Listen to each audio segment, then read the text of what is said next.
A few hours had passed, and Sakusa was still lying on that bed, in his opinion too comfortable to get up, while every now and then some lady entered the room to check him, only to leave shortly after. His dark eyes threatened to close more often, enticing him to rest, but every time Sakusa closes his eyes, a servant comes out of the door and shakes his shoulder, keeping him awake. Sakusa just wanted someone to talk to, so those seemingly endless hours could pass, and even Bakuto would have been fine, despite the grey and black-haired boy being more of a scatterbrain than a talker. Suddenly, Sakusa hears the door open again, but he decides to ignore who was entering, thinking it was a simple maid. "Kiyumi, are you awake?"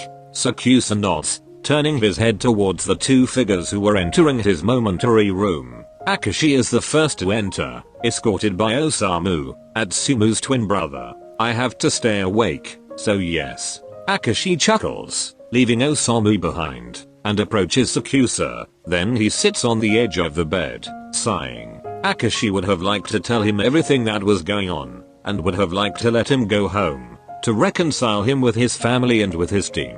"How long will I have to stay here?" "Until Atsumu has fulfilled his mission."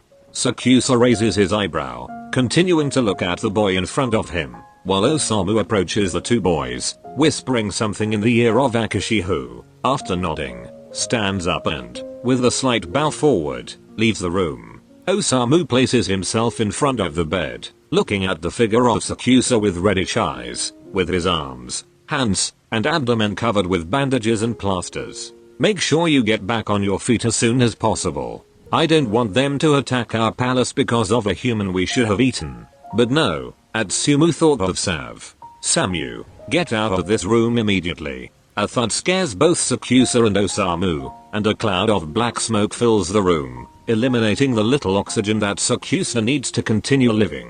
And among all that chaos, from the smoke, the figure of Atsumu emerges, serious and almost terrifying, who with a single glance silences Osamu who, after having struck Sakusa with his gaze, leaves the room, shaking his head. "Perfect, you're back. Can I go home now?" Atsumu laughs, but it's an almost ironic and mean laugh, which scares Sakusa even more who, at this point, doesn't know what to expect from the blonde boy. Did Sakusa think he could trust Atsumu? No, never trust the demons. But Atsumu doesn't answer. On the contrary, he comes dangerously close to Sakusa, violently moving his head to the side and checking the wounds on his neck, passing over them the sharp nails, which makes Sakusa shiver. Sakusa grabs his hand and stops the demon, looking into the other boy's red eyes. "What are you doing? Who told you that you can touch me?" "Calm down, baby. I just have to check that Ishijima hasn't turned you into a demon, otherwise I have to kill you. And I don't want to because I'm starving, and I have to eat you as soon as possible. Let me go home, now. And don't call me baby, it bothers me." Atsumu rests his index finger under Sakusa's chin, raising his head to the height of the demon's face, and looks at him, with a petty smile painted on his face. The little distance from Atsumu's face immediately makes Sakusa's cheeks turn red, and he moves his gaze, avoiding Atsumu's mesmerizing one. "What do you have to do in your home? Here you're fine, and, besides, they treat you as if you were the host." Sakusa remained silent, admitting to himself that Atsumu was absolutely right, and that the only person who maybe was waiting for him in Osaka was Hinata. "See, I'm right. Nobody will hurt you here. In Osaka there are a Shijima and his cheap group. Also, I don't think that orange mass of hair is looking for you." "What do you mean? Have you killed him already?" "Ha, not me, but a black-haired and blue-eyed boy lured him into his trap." Sakusa jumps out of bed, holding his head shortly after for the too fast and violent movement. "Stay in bed, Kiyumi." "No, I have to go back to my house, so let me go." "Or what do you do? Do you kill me? You don't even have the strength to kill an ant in these conditions. What is so special about me to stay here?" Atsumu wouldn't have expected that question, and Sakusa has his gaze on his eyes. Sakusa snorts and, shortly after, gets out of bed, supporting himself on the wall closest to him, but further away from Atsumu. "See, I'm right." What was Atsumu supposed to say? That Sakusa has nothing special? That Sakusa is just a stupid human who was supposed to feed Atsumu for those months? And, if all of this is true, why is Atsumu protecting Sakusa? Who exactly is Atsumu protecting him from? From Ashijima or from himself? Are you sure you want to leave? Kiyumi, everyone out there is ready to eat you. And no one will come to save you like Atsumu did. Akashi is talking in vain to Sakusa, as he follows him from behind all over Atsumu's palace, trying to get him to stay for a few more days. And Akashi doesn't want Sakusa to stay there only because he's safe, but because Akashi himself needs someone to talk to about such sensitive topics, that only a human could understand them. Keiji, your prayers won't stop me from returning to my home. I don't even know where I am and how I can get home. There's only one person who can do all this for you. Sakusa shakes his head, finding the way that would lead him to the main entrance of the building. The only thing that person wants to do is devour me, so I don't think he will let me go home. Akashi remains silent, thus confirming Sakusa's statement that, with the little strength left in his body, he grabbed the golden door handle and pushed it down, opening the door and revealing the almost heavenly landscape that surrounded the house. At least remember that you can always count on me. Just say my name and I'll be with you. We are your allies, not your enemies. The enemies are others, and, sometimes, they are closer than you think, and the enemies aren't always demons. After the last sentence, Akashi closes the door of the building, thus putting a barrier between himself and Sakusa who, still in silence, was still processing what Akashi had just said. If enemies aren't always demons, does that mean there are humans who are allies of demons? Then, in Sakusa's head, Atsumu's words about Hinata, his best friend, come up again. Could be Akashi referring to Hinata? Sakusa walked on the stone path that led from the door of the house to a huge iron gate, which separates the human world from that of demons. And after being able to overcome it very easily, Sakusa looks around and realizes that he's on the other side of Osaka, from where his home is, and so he starts walking, shrugging his shoulders to fight the bitter cold. Unfortunately for him, in addition to the seasonal cold, the sun was also setting, bringing with it not only the cold of the evening, but also the darkness of the night.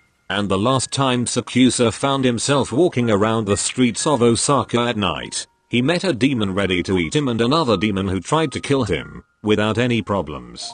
What was going to happen to him that night? Sakusa hoped for nothing negative, but bad luck reigned supreme in his life. Isn't it too late to go out alone for a cute guy like you? A sharp voice enters Sakusa's ears, making him turn quickly towards the direction of origin of the voice. A fairly tall boy, with dark hair and green eyes, is staring at him, leaning against a lamp that lights up only his face. You know that strange people go around on the street, especially at night. Suna continues to speak, as he approaches Sakusa and puts his arm around his shoulders, bringing Sakusa closer to him. Leave me alone and let me go home. I'll take you there, sweetie. I don't need it. Then, a legend says that Osaka is invaded by demons. Suna chuckles as he starts walking, taking Sakusa with him who, in silence, was praying to any existing deity to give him a hand in that situation. And Sakusa then decides to pretend not to know anything about that story, hoping not to attract too much attention from other demons to himself and to Atsumu. What nonsense. Why, don't you believe it? Moments of silence are created between the two boys, accompanied by the sound of their footsteps on the cold asphalt of Osaka. MMH. The truth is that it's not a legend. But you already know this, don't you, Kiyumi? Upon hearing his name, Sakusa's blood freezes in his veins, while Suna is looking at him, with his eyes that have turned from green to blood red. I won't do anything to you if you help me. Suna approaches Sakusa's ear, and starts whispering to him. But if you try to call one of the twins, I won't hesitate to slit your throat and then devour you. Understood? Sakusa nods quickly, while fear is devouring his soul, and resumes walking with Suna, while his arm moves around Sakusa's neck, thus preventing him from any kind of escape. How did you find me and how do you know everything about me? Suna rolls his eyes and snorts, shifting his gaze back to Sakusa. Let's say that a person told me a few things about you, and my demon senses have found you. Who did it? Sakusa asks softly, fearing that he already knows the answer to that question. But Suna, instead of answering with a name, stops in front of a window of a bar, pointing to two boys to Sakusa. Sakusa didn't see very well one of them due to his short height, while the other had black hair, and the moment he turned to Suna, Sakusa could see that he had blue eyes. That boy told me your name and your physical appearance. I don't know that guy. No time to finish the sentence and the blue-eyed boy moved slightly, showing who was the boy Suna was referring to. Hinata? At that moment, both the words that Atsumu had said to him and those of Akashi come back to Sakusa, and he moves his gaze to Suna wanting to ask him something, but after a short time the darkness completely takes possession of his body. Atsumu. Akashi's calm voice breaks the silence that had been created in the hall between Atsumu and Osamu, as the two brothers were waging a war of deadly gazes. Atsumu moves his gaze from that of his brother to Akashi's one who, already frightened by the news he had to report, moves one step back. What's going on, Akashi? You look worried. Akashi starts frantically playing with his hands, trying to find the right words to not anger Atsumu, but he already knew that it would all be useless, and that the blonde demon would be angry regardless. They found Koyumi. Atsumu and Osamu meet their eyes again, while Atsumu jumps to his feet, clutching the armrests of the chair on which he was sitting, breaking them after a while due to the too strong grip. Who found him, and how did they do it? Suna found him after Koyumi left the palace, and they told me that he managed to find him thanks to a friend of Koyumi, the orange-haired boy. Akashi and Osamu look at Atsumu and tilt their heads to the side, not understanding who the blonde was referring to. He's under Kageyama's curse. He told Kageyama about Koyumi, then Kageyama told everything to Ashijima, and he sent Suna to find him. We have to find him before they bring him to. It's too late. They are already taking him to Ashijima.